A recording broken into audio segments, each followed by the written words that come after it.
Mga kalods, dito tayo ngayon sa tinanim nating kalbasa. Tapos titingnan natin kung may bunga na ba. Tapos nililisan din natin. So, ayun, oh, may bulak pa.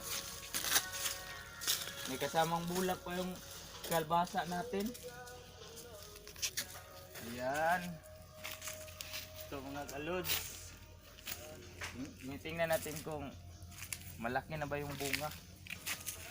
Ayan, hindi ba nasira na ang ulan? Kasi naabot ito ng tubig nung malakas ang ulan dito sa amin.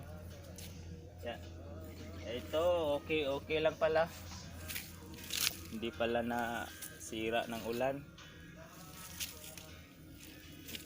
Ito, tingnan natin. Nilinisin. At may susunod pa na bunga. Ito yun. Ito yung maliit. Maliit pa. Ito malaki-laki na. Pwede na itong malapit na itong gulayin.